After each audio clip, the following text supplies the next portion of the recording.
finishes off in style. A magnificent strike into the crowd. வணக்கம் நண்பர்களே, welcome to my channel cocktail furious and welcome to my T20 world cup special. இந்த வருஷம் T20 world cup சிறப்பாக போய் கொண்டிருக்கிறது and final stage வந்துட்டோம். Yes, India versus England semifinal match at Guyana. ரொம்ப எல்லாருமே டென்ஸ்டாக இருந்தாங்க. ஐயோ, லாஸ்ட் டைம் 2022ல இங்கிலாந்து இந்தியா வச்சு செஞ்சாங்களே, அதே மாதிரி வந்து அமைஞ்சிருக்கேன்னு. ஆனால் இந்த முறை இந்தியா இங்கிலாண்டை வச்சு செஞ்சிருக்காங்க. மக்களே, நிறைய பேர் இது ஒரு ரிவெஞ்சுனே சொல்லுவாங்க. கிட்டத்தட்ட ஒரு ரிவெஞ்ச் கொடுத்த மாதிரி தான் இருந்தது. இந்தியா பொறுத்த வரைக்கும் டாஸ் வின் பண்ணி போலிங் எடுத்தாரு. ஓகேங்களா, டாஸ் வின் பண்ணி போலிங் எடுத்தாரு ஜாஸ் பட்லர். அது வந்து பயங்கரமா பேக் ஃபயர் ஆயிடுச்சு. மக்களே, இந்தியா 171 அடிச்சாங்க அண்ட் இங்கிலாந்து வந்து பாத்தீங்கன்னா ஒண்ணுமே பெருசா அடிக்கவில்லை. வெறும் 103 என்னவோ தான் அடிச்சாங்க. 68 ரன் வித்தியாசத்துல இந்தியா தரமா வின் பண்ணிட்டாங்க. ஸோ ஃபைனல் போயாச்சு. இந்தியா சவுத் ஆப்பிரிக்கா ஃபைனல் மோத போறாங்க on Saturday. It's going to be really exciting, no doubt about it. And இந்த மேட்ச் பத்தி ஓவராலா நம்ம ரிவ்யூ பார்ப்போம் கண்டிப்பா. ஸோ டாஸ் வின் பண்ணி நான் சொன்ன மாதிரி போலிங் எடுத்தாங்க. இந்தியா 171. ரெண்டு டீமும் பிளேயிங் 11, எந்த பெருசா சேஞ்சஸும் இல்லை. இந்த பர்டிகுலர் கயானா விக்கெட் வந்து பாத்தீங்கன்னா கிளியரா தெரிஞ்சது ஸ்லோ அண்ட் லோவா இருக்க போகுதுன்ட்டு. ஸோ எந்த டீம் டாஸ் வின் பண்ணி பேட்டிங் எடுக்கிறாங்களோ அது ஒரு அட்வான்டேஜ் இருக்கும். ஏன்னா இட்ஸ் டே மேட்ச். ஆனா அந்த விஷயத்த வந்து பாத்தீங்கன்னா ஜாஸ் பட்லர் கோட்டை விட்டாரு, போலிங் எடுத்தாரு. அவங்க ஸ்ட்ரென்த் என்னவோ சேசிங், அதை நோக்கி போனாரு. ரோஹித் சர்மா கிளியரா சொன்னாரு, டாஸ் வின் பண்ணா நான் பேட்டிங் தான் எடுத்திருப்பேன்னு. அதுக்கேற்ற மாதிரி 171 இந்தியா போஸ்ட் பண்ணாங்க. அதுல டாப் ஸ்கோரர் யாருன்னு பாத்தீங்கன்னா ரோஹித் ஒரு சூப்பர் 50 அடிச்சாரு. அண்ட் ஆல்சோ சூரியகுமார் யாதவ் ஒரு ஃபென்டாஸ்டிக் கேமியோ 40 ரன்ஸ்.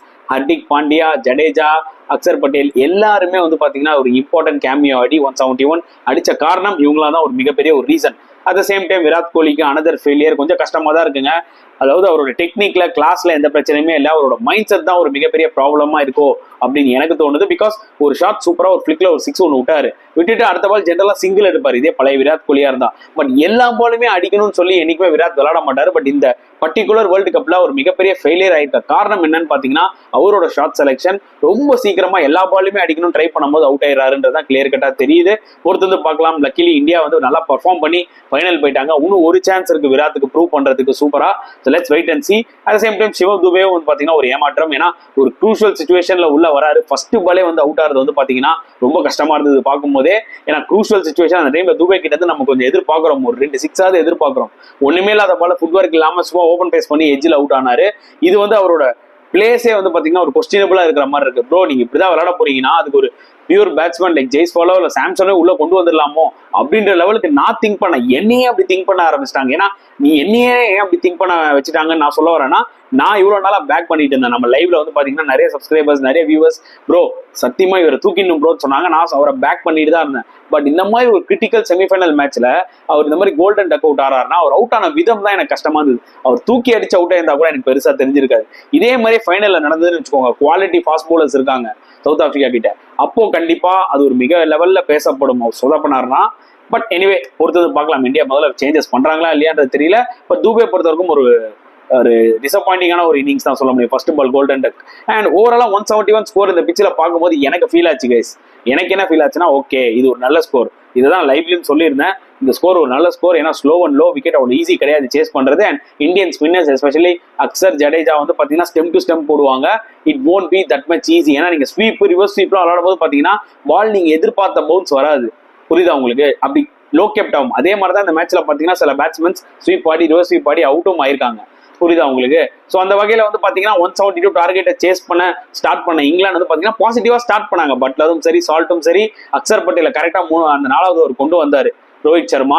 அப்போ வந்து பாத்தீங்கன்னா அந்த க்ரூஷியல் விக்கெட் எடுத்தாரு ஆஃப் ஜாஸ் பட்லர். அண்ட் அதுக்கப்புறம் பாத்தீங்கன்னா பும்ரா வந்து ஒரு crucial wicket off Phil Salt. ஏன்னா பட்லர் அண்ட் சால்ட் இவங்க 2 பேருமே ரொம்ப டேஞ்சரஸ் ஓப்பனர்ஸ். புரியுதா உங்களுக்கு? அவங்களை நீங்க ஒரு 5-6 ஓவருக்கு மேல ஆட விட்டுட்டீங்கன்னா சிங்கிள் ஹேண்டடா கேமை ஒரு லெவல் இருக்கும் எடுத்துட்டு போயிடுவாங்க. புரியுதா உங்களுக்கு? ஸோ அவங்க 2 பேரும் சீக்கிரமா பவர் பிளேக்குள்ள அவுட் ஆனது இந்தியாவுக்கு ஒரு மிகப்பெரிய பிளஸ் அமைஞ்சது. அண்ட் இங்கிலாந்துக்கு ஒரு மிகப்பெரிய செட்பேக்கா அமைஞ்சது. அதுக்கப்புறம் it was completely difficult phase for England. ஏன்னா பேட்ஸ்டோ வந்தாரு, ஃபர்ஸ்ட் பாலே போல்டு. அவர் ஜென்ரலா பால் திரும்பிச்சுன்னா விளையாடவே மாட்டாரு. டெஸ்ட் கிரிக்கெட்லயே நம்ம பார்த்தோம் எந்த அளவுக்கு அவர் வந்து ஸ்பின்னை விளையாடுவாருன்ட்டு. கிளியர் கட்டா இந்த மேட்ச்லேயே தெரிஞ்சது. முதல் பால்லே போல்டு. அதுக்கப்புறம் இங்கிலாந்து மிடில் ஆர்டர்ஸ் வந்து பாத்தீங்கன்னா இந்தியன் ஸ்பின்னர்ஸ் கிட்ட டோட்டலா சரண்டர் ஆயிட்டாங்க. ஏன்னா குல்தீப் ஒரு பக்கம் வந்து அங்க என்ன சொல்றது நங்கூரத்தை போட்டாரு. இந்த பக்கம் அக்சர் முடிச்சோடனே அப்பா அக்சர் முடிஞ்சிருச்சா அப்படின்னு அவங்க மூச்சு விட்டு அந்த பக்கம் போகும்போது பாத்தீங்கன்னா குல்தீப் வராரு. அண்ட் ஜடேஜாவும் எக்கனாமிக்கலா போட்டாருன்னு தான் சொல்ல முடியும். ஹர்திக் பாண்டியா ஒரே ஒரு போட்டி எக்ஸ்பென்சிவா இருந்தாரு. But it's okay. Anyway India commanding victory. ஒரு போலிங் யூனிட்டாவும் பார்க்கும்போது சூப்பரா போட்டாங்க. Bumrah once again showing his experience, கண்டிஷன்ஸ்க்கு ஏற்ற மாதிரி போட்டாரு. வழக்கம் போல அங்கே டிராவிஸ் ஹெட் விக்கெட் எடுத்த மாதிரி இங்கே ஃபில் சால்ட் இம்பார்ட்டன்ட் விக்கெட் எடுத்தாரு. ஸோ அவருக்கும் நம்ம கிரெடிட் கொடுத்தாலும் குல்தீப் அவர் ஃபார்ம் பங்கமா கண்டினியூ பண்ணிட்டு இருக்காரு. அவரோட அந்த ராங் ஒன் ஸ்ட்ரெயிட் ரவுண்ட்லாம் வந்து பாத்தீங்கன்னா சில பேட்ஸ்மேன்ஸ்னால பிக் பண்ணவே முடியல.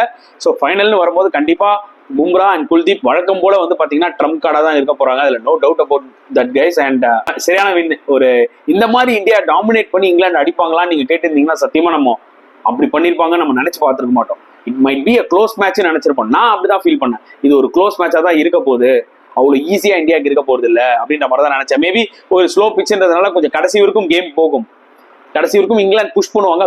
Being semifinal of world cup, கடைசி வரைக்கும் இங்கிலாந்து கொஞ்சம் புஷ் பண்ணுவாங்கன்ற மாதிரி நான் நினைச்சேன். பட் அன்பார்ச்சுனேட்லி அவங்க வந்து பாத்தீங்கன்னா கம்ப்ளீட்டா இட் இஸ் அ மீக் சரண்டர்னு சொல்லலாம் அகைன்ஸ்ட் இந்தியன் போலர்ஸ். அந்த அளவுக்கு கண்டிஷன்ஸும் இந்தியாவுக்கு ஏற்ற மாதிரி இருந்தது. நான் திருப்பியும் சொல்றேன், இங்கிலாந்து டாஸ் பண்ணி இதே 160 170 அடிச்சிருந்தாங்கன்னா it would have not been easy for India to chase it. இது ஒரு சிம்பிள் விஷயங்க. ரோஹித் டாஸ் தோத்து அவங்க போலிங் எடுக்கிறாங்கன்னு சொல்லும் போதே அவர் மூஞ்சில சந்தோஷம் வந்துருச்சு. ஏன்னா அவருக்கு நல்லா தெரியும் இந்த மாதிரி விக்கெட்லாம் பார்க்கும் போதே ட்ரை, இவ்வளோ ஒரு ட்ரையான விக்கெட்ல நீங்க போலிங் எடுத்து சேஸ் பண்றது ஒரு டஃப்பான ஒரு விஷயம். அண்ட் 171 இந்தியா நிஜமா சூப்பரா விளாண்டாங்க. ஒரு விஷயம் கண்டிப்பா சொல்லியே ஆகணும் கைஸ், நல்லா ஞாபகம் வச்சுக்கோங்க. 8 overs 65 for 2 இந்தியா இருந்தாங்க. அந்த டைம்ல திருப்பி ஒரு மழை பெஞ்சுது, அதுக்கப்புறம் ஒரு மிகப்பெரிய பிரேக் சரிங்களா. ஏன்னா அந்த டைம்ல சூரியகுமார் யாதவ் நல்லா விளையாடிட்டு இருந்தாரு, ரோஹித் சர்மாவும் 2-3 பவுண்டரிஸ் அடிச்சுட்டு இருந்தாரு. அதெல்லாம் ரொம்ப க்ரூஷியலா இருந்தது. அந்த மழை வந்து அந்த மொமெண்டமே கெடுத்துருச்சு. அதுக்கப்புறம் இந்தியா எப்படி அப்ரோச் பண்ண போறாங்க, இங்கிலாந்து பொறுத்தவரைக்கும் அந்த மழை ரொம்ப இம்பார்ட்டண்டா இருந்துச்சு. அதுக்கப்புறம் இந்தியா வந்து என்ன ஸ்மார்ட்டா ரோஹித் அண்ட் சூரியகுமார் யாதவ் பண்ணாங்கன்னா ஒரு 2 hours டைம் எடுத்துக்கிட்டாங்க. 2 overs ஒரு 10 runs தான் சிங்கிள்ஸ் தட்டி எடுத்துட்டு இருந்தாங்க. விக்கெட் விட்டுறக்கூடாதுன்னு ஆடினாங்க. அதுக்கப்புறம் கொஞ்சம் இனிஷியேட்டிவ் எடுத்து கொஞ்சம் ரன்ஸ் அடிக்க ஆரம்பிச்சாங்க. கொஞ்சம் ஸ்மார்ட்டா அந்த டைம்ல ஒரு 40-45 runs அவங்க பார்ட்னர்ஷிப் எக்ஸ்ட்ராவா ஆட் அப் ஆச்சு பாத்தீங்களா. அதுதான் ஆக்சுவலா டேர்னிங் பாயிண்ட். ஏன்னா ஈஸியா ஒரு பிரேக்கு அப்புறம் வந்து நான் அடிக்க போறேன்னு சொல்லி நீங்க அவுட் ஆகிறதுக்கு வாய்ப்புகள் நிறைய இருந்திருக்கும். ஆனா அவங்க 2 பேருமே அவங்க எக்ஸ்பீரியன்ஸை யூஸ் பண்ணி சென்சிபிளா விளையாடி ஒரு எக்ஸ்ட்ரா 45-50 runs பார்ட்னர்ஷிப் ஆட் பண்ணதுனால அவங்க 2 பேர் வந்து அவுட் ஆகும் போதும் இந்தியா வந்து ஒரு 128-125 அந்த மாதிரி ஸ்டேஜ்ல இருந்ததுனால ஹர்திக் பாண்டியா, அக்சர் பட்டேல், ஜடேஜானால அந்த சின்ன சின்ன கேமியோஸ் விளையாட முடிஞ்சது. ஸோ அதுக்கு கண்டிப்பா நான் வந்து ஸ்கை அண்ட் ரோஹித்துக்கு வந்து பாராட்டுகள் சொல்லியே ஆவேன். அந்த பிட்ல ஆன அந்த ஒரு 45-50 runs பார்ட்னர்ஷிப் ரொம்ப ரொம்ப ஒரு க்ரூஷலா இந்தியாவுக்கு அமைஞ்சதுன்னு தான் என்னோட ஒரு point of view. And England பொறுத்தவரைக்கும் ரொம்ப டிசப்பாயிண்ட் ஆயிருப்பாங்க.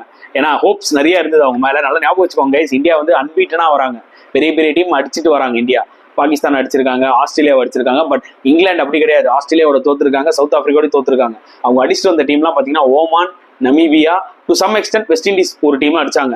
அப்பார்ட் ஃப்ரம் தட் அவங்க அடிச்சது வந்து யூஎஸ்ஏவை. மற்றபடி பெரிய டீம்ஸா அவங்க ரொம்ப அடிக்கல. ஸோ அதனால இந்தியாவுக்கு ஒரு அட்வான்டேஜ் இருந்தது. ஏன்னா இந்தியாவோட மொமெண்டம் ஹையா இருந்துச்சு compared to England. Still England are dangerous side நம்ம நினைச்சிட்டு இருந்தோம். பட் இந்த மேட்ச்ல ரொம்ப ரொம்ப ஆர்டினரியும் சொல்லலாம், பூராவும் பெர்ஃபார்ம் பண்ணாங்கன்னு சொல்லலாம். எனிவே டிசப்பாயிண்டிங் கேம்பெயின் அவங்களுக்கு கண்டிப்பா சொல்லியே ஆகணும். குரூப் ஸ்டேஜ்ல மழை கிடன் தப்பிச்சு வந்து உள்ள வந்தாங்க. சூப்பர் எயிட்லயும் மழை கிடன் வந்து எப்படியோ யூஎஸ்ஏ அடிச்சு அப்படி தப்பிச்சு உள்ள வந்தாங்க. செமிஃபைனல்ல மாட்டிக்கிட்டாங்க. Huge credit to Indians and also captain Rohit Sharma ரிலாக்ஸ்டா இருந்தாரு. அவரோட கேப்டன்ஷிப் இந்த பர்டிகுலர் வேர்ல்டு கப்ல வந்து பாத்தீங்கன்னா தாறுமாறா இருக்குன்றதான் உண்மையா சொல்லி ஆகணும். மக்களே ரொம்ப விஜிலண்டா இருக்காரு. சில இடத்துல எங்க கூலா இருக்கணுமோ அங்க கூலா இருக்காரு, எங்க கோவத்தை காமிக்கணுமோ அங்க காமிக்கிறாரு. சோ அவர் வந்து வெல் ப்ரிப்பேர்டா வந்திருக்காரு. அவர் ஆஸ்திரேலியாவை அந்த 92 அடிக்கும் போது 2023 வேர்ல்ட் கப் ஃபைனல் கூட தோத்தோம்ல, அதுக்கு பழி வாங்குறாடான்ற மாதிரி தான் அவர் விளையாண்ட கேம் இருந்தது. அப்படி ஒரு ரோஹித் சர்மாவை கோவத்தோட நம்ம ஆடி நம்ம பார்த்து ரொம்ப நாள் ஆச்சு. ஸோ இந்த மேட்ச்லயும் பாத்தீங்கன்னா லைக் அவர் வில் பவரோட விளையாடினார். விராட் கோலி ஏர்லியர் அவுட் ஆயிட்டாலும் அவர் அடிச்ச அந்த 53 runs வந்து பாத்தீங்கன்னா ரொம்ப ரொம்ப குரூஷியல் இந்தியாவுக்கு. ஸோ ரோஹித் சர்மா அஸ் கேப்டனாகவும் சரி, அஸ் பிளேயராகவும் சரி, லாஸ்ட் 3 மேட்சா வேற லெவல் பண்ணிட்டு இருக்காருன்னு தான் நான் சொல்லுவேன். ஹோப்ஃபுல்லி இதே ஃபைனல் பண்ணி இந்தியா கப்பு தூக்கும்ன்றதை எக்ஸ்பெக்ட் பண்றேன். Or I don't mind South Africa win பண்ணாலும் சந்தோஷம் தான். But as an Indian I want India to win. Or else even South Africa win பண்ணாலும் I will be happy, since அது அவங்களோட முதல் ஐசிசி ட்ராஃபியா கூட வந்து அமையும். ஸோ இந்த செமிஃபைனலை பத்தி நீங்க என்ன ஃபீல் பண்றீங்க கைஸ்? மறக்காம கமெண்ட் செக்ஷன்ல போட்டுருங்க. இந்த வீடியோ பிடிச்சா லைக் பண்ணுங்க, ஷேர் பண்ணுங்க, முடிஞ்சா சப்ஸ்கிரைப் பண்ணுங்க. ஸோ நெக்ஸ்ட் வீடியோல பார்க்கலாம். அன்டில் தென் பாய்.